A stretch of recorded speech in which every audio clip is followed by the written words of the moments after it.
What's happening, guys?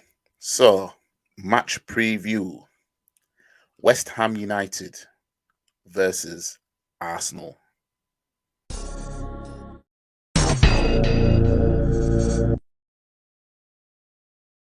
This is a must-win game, like every game, really. But we've just come off the back of bottling a two-goal lead at Anfield, right?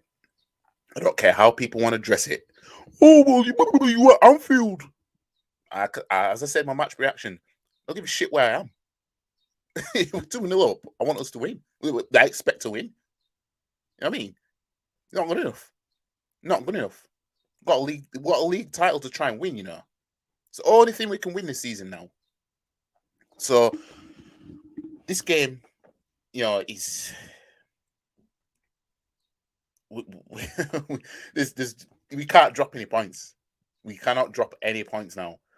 We've only got let's just say we've only got 3-point lead on Man City because they're gonna win their game in hand, right? They're gonna at least win every game until the playoffs. Bare minimum. Right? They play Leicester tonight, so we know what's gonna happen there.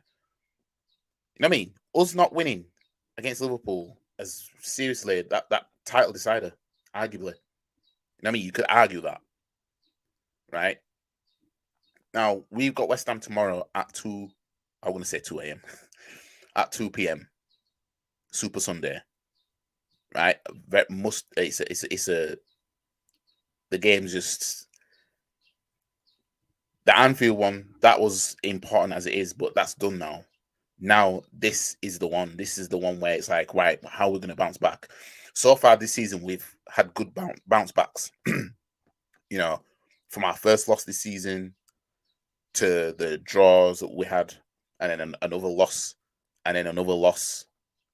You know what I mean? The only bounce back that was shaky was when we lost against Man City in the cup. And you could argue in the league because we drew after that. But this time, like we're expected to beat West Ham. You know what I mean? Because we have a good record against them, blah blah blah blah. And the way West Ham have been this season, they haven't been the best. Now, I think they had a game in midweek in the Europa Conference.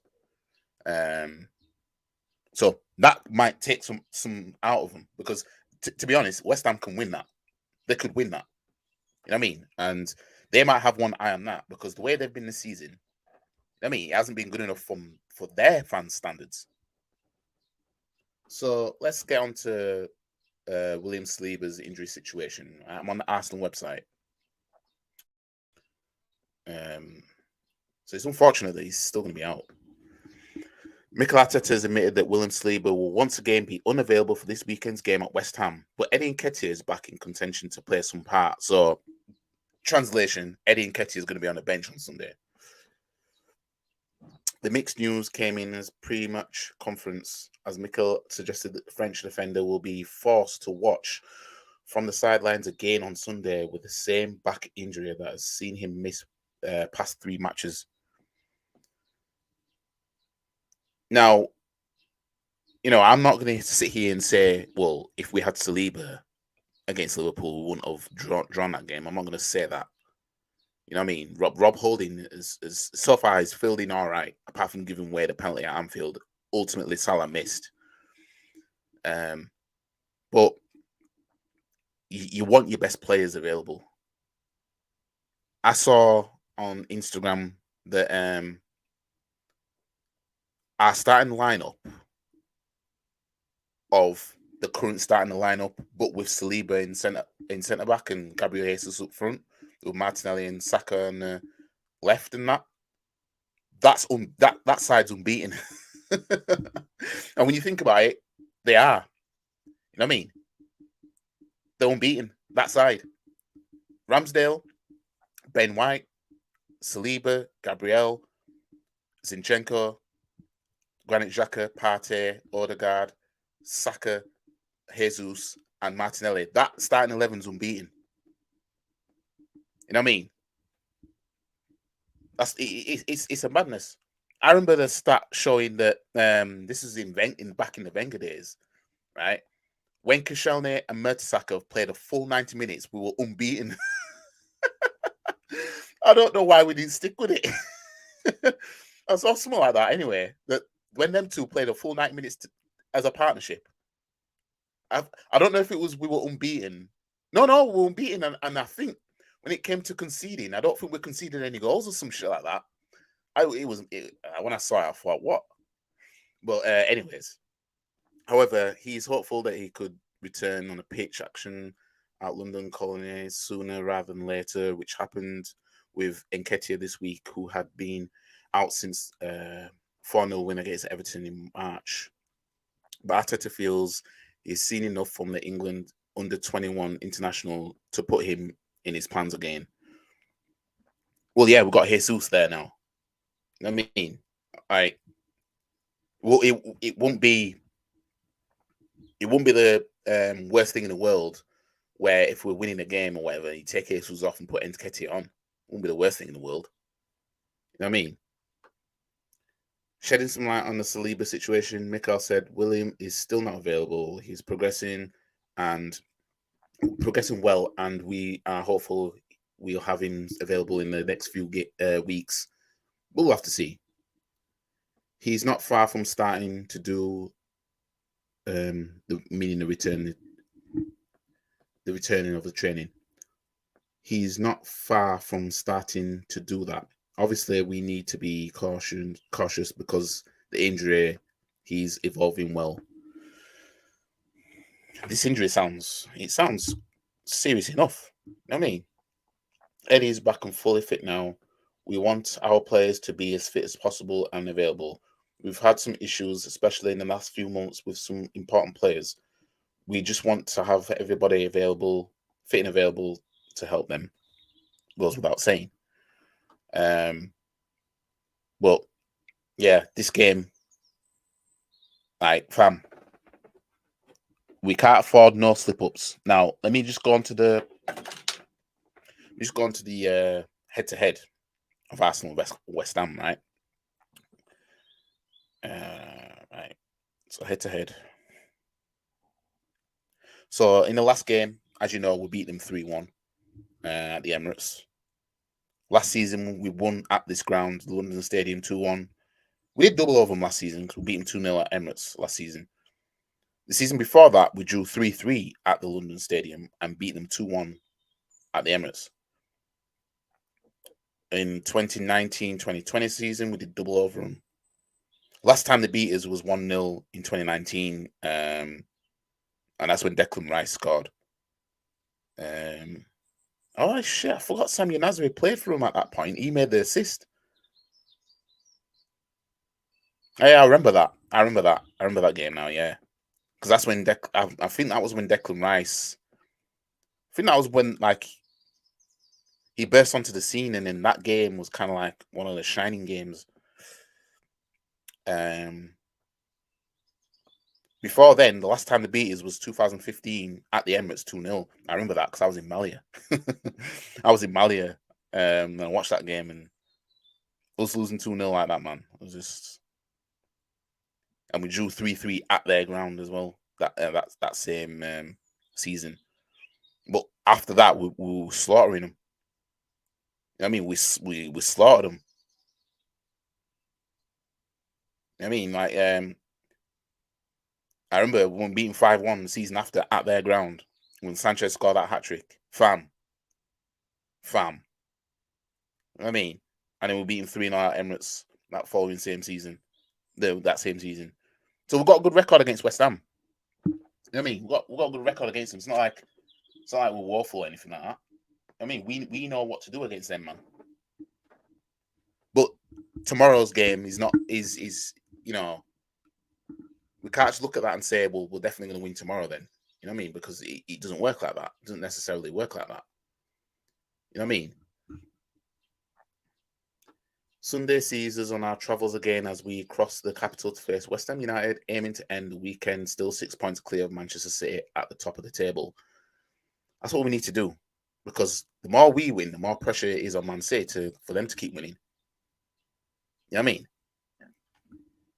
Excuse me. Because what Man City and the fans are used to is teams in this position crumbling before their very own eyes. You know what I mean? We know Man City will do what they want to do. They'll do what they're gonna do. You know what I mean? But we need to focus on what we're doing. You know what I mean? But again, if Man City fans are gonna try and say that they're in an ounce of worry, stop the cap. Stop the cap. come on now. Stop the cap. You know what I mean? Just stop it. You know what I mean? Just stop it. So yeah. Anyways, momentum building for Moyes. Having finished 6th and 7th in the past 2 campaigns, it seems as though David Moyes has built a solid top half side. However, they spent just 1 week inside the top 10 this term, having won just 8 of their last 29 Premier League matches so far. Yeah, that's shocking for them. But again, with them being in that Europa Conference, they've probably got one eye on that now. In fact, let me just have a look at their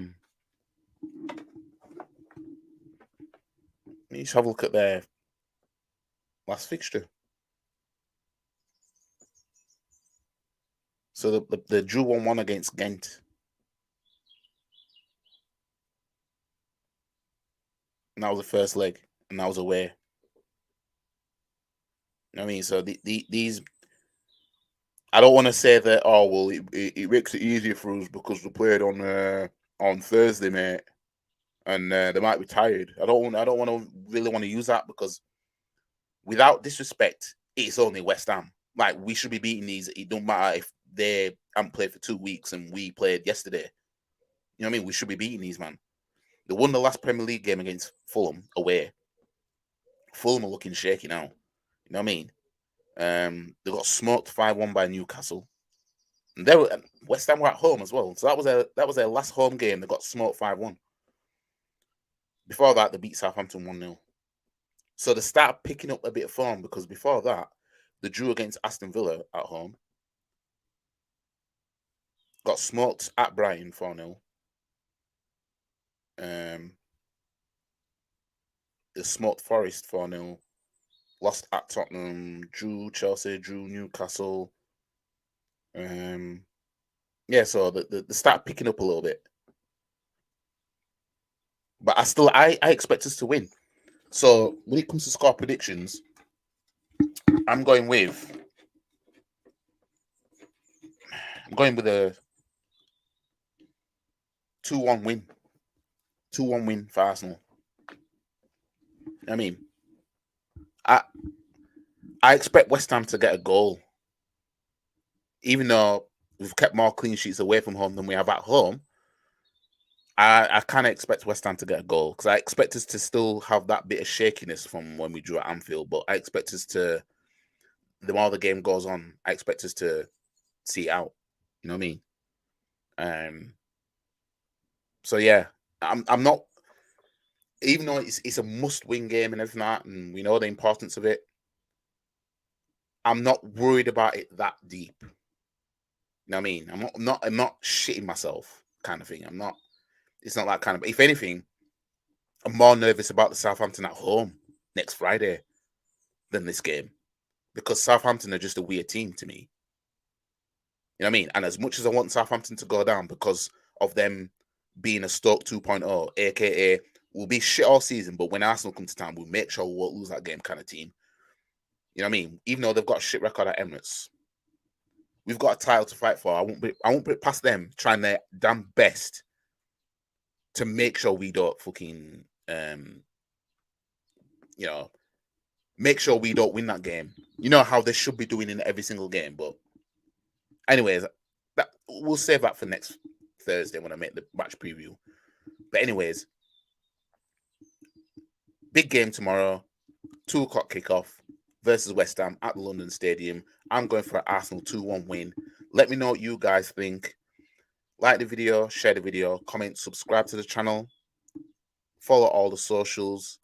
I'll catch you, man, in the next. Well, I'll catch you, man, in the match reaction, which hopefully I'll be a happy gooner.